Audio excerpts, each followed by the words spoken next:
ओम श्री शक्ति नमः। ओम श्री शक्ति नमः। ओम श्री शक्ति नमः। षष्ठ अंश, दूसरा अध्याय। श्री व्यासजी द्वारा कलयुग शूद्र और स्त्रियों का महत्व, स्त्रियों का महत्व वर्णन। श्री पराशर जी बोले, हे माँ पाग, इसी विषय में माँ महामति व्यास देव ने जो कुछ कहा है वह मैं यथावत वर्णन करता हूँ, सुनो। एक बार मुनियों में परस्पर पुण्य के विषय में यह वार्तालाप हुआ कि किस समय में थोड़ा सा पुण्य भी महान फल देता है, और कौन उसका सुखपूर्वक अनुष्ठान कर सकते हैं। हे मैत्रेय, वे समस्त मुनिश्रेष्ठ इस संदेह का निर्णय करने के लिए महामुनि व्यास जी के पास ये प्रश्न पूछने गए। हे दिविज, वहाँ पहुँचने पर उन मुनिजनों ने मेरे पुत्र महाभाग व्यास जी को गंगा जी में आधा स्नान किए देखा। वे ऋषिगण व्यास जी के स्नान कर सूखने की प्रतीक्षा में उस नदी के तट पर वृक्षों के तले बैठे रहे। उस समय गंगा जी में डुबकी लगाए मेरे पुत्र व्यास ने जल से उठकर उन मुनिजनों के सुनते हुए, कलयुग ही श्रेष्ठ है, शूद्र ही श्रेष्ठ है, यह वचन कहा। ऐसा कहकर उन्होंने फिर जल में गोटा लगाया और फिर उठकर कहा, शूद्र तुम ही श्रेष्ठ हो, तुम ही धन्य हो। यह कहकर वे महामुनि फिर जल में मगन हो गए और फिर खड़े होकर बोले, स्त्रियां ही साधु हैं, वे ही धन्य हैं, उनसे अधिक धन्य और कौन है। तदनंतर जब मेरे महाभाग पुत्र व्यास जी स्नान करने के अनंतर नियमानुसार नित्य कर्म से निर्वृत्त होकर आए तो वे मुनिजन उनके पास पहुंचे। वहां आकर जब वे यथा योग्य वादनादि के अनंतर आसनों पर बैठ गए तो सत्यवर्ती नंदन व्यास जी ने उनसे पूछा, आप लोग कैसे आए हैं। तब मुनियों ने उनसे कहा, हम लोग आपसे एक संदेह पूछने के लिए आए थे, किंतु इस समय उसे तो जाने दीजिए, एक और बात हमें बतलाइए। भगवान, आपने जो स्नान करते समय कई बार कहा था कि कलयुग ही श्रेष्ठ है, शूद्र ही श्रेष्ठ है, स्त्रियां ही साधु और धन्य है, सो क्या बात है।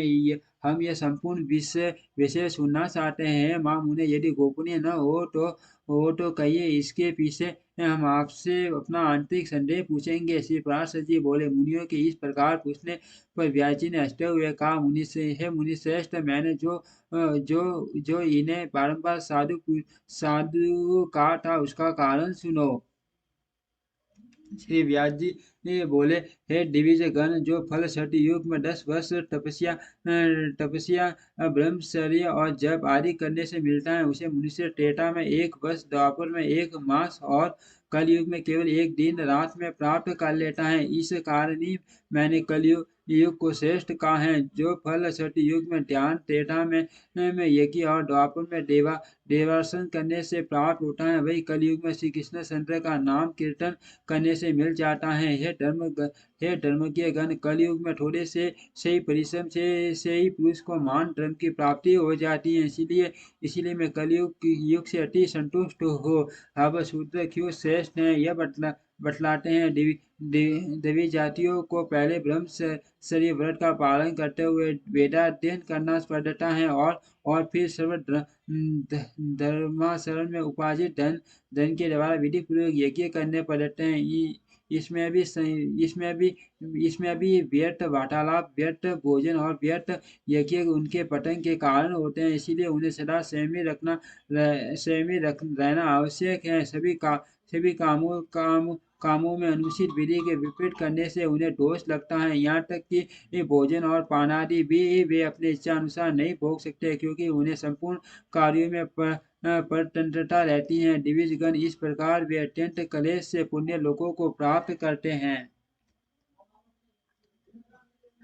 किंतु जिससे केवल मंत्री के पाक यज्ञ का ही अधिकार है, वह शुद्ध दिविजों की सेवा करने से ही सदगति प्राप्त कर लेता है। इसीलिए वह अन्य जातियों की अपेक्षा धन्यतर है।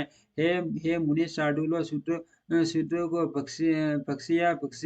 भक्ष्य अथवा पेपा पेय का कोई नियम नहीं है, इसीलिए मैंने उसे साधु कहा है। अब स्त्रियों को किस लिए श्रेष्ठ कहा है यह बतलाते हैं। पुरुषों को अपने धर्मानुकूल प्राप्त किए हुए धन से ही सर्वदा सुपात्रों को दान और विधि पूर्वक यज्ञ करना चाहिए। हे दिविजत मगन, इस द्रव्य इस द्रव्य के उपार्जन तथा तथा रक्षण में मान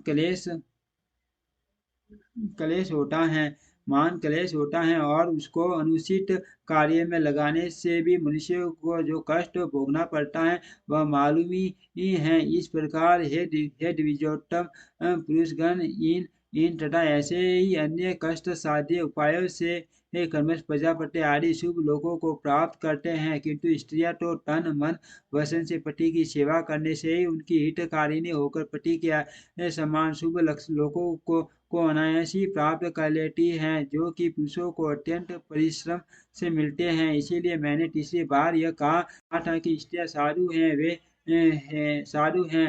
हे विप्रगण, मैंने आप लोगों से यह अपने साधुवाद का रहस्य कह दिया। अब आप जिस लिए पधारे हैं वह इच्छा अनुसार पूछिए, मैं आपसे ये सब बातें स्पष्ट करके कहूँगा। तब ऋषियों ने कहा, हे माँ मुने, हमें जो कुछ पूछना था उसका यथावत उत्तर आपने इसी प्रश्न में दे हैं, इसीलिए अब हमें और कुछ पूछना नहीं है। श्री पराशर जी बोले। तब मुनिवर कृष्ण पायन ने विस्मय से खिले हुए नेत्रों वाले उन समागम तपस्वियों से हंसकर कहा, मैं दिव्य दृष्टि से आपके इस प्रश्न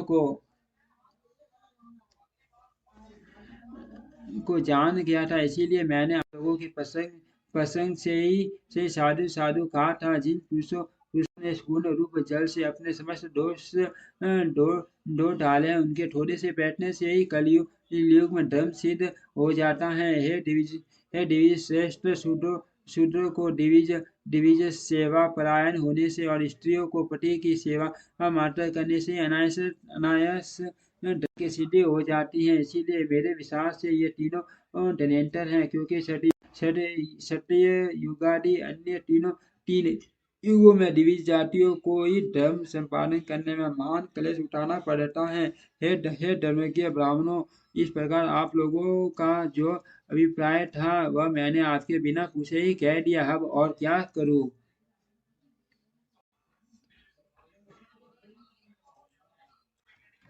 श्री पराशर जी बोले। तदनंतर उन्होंने व्यास जी का पूजन कर उनकी बारंबार प्रशंसा की और उनके कथनानुसार निश्चय कर जहाँ से आते वहां चले गए।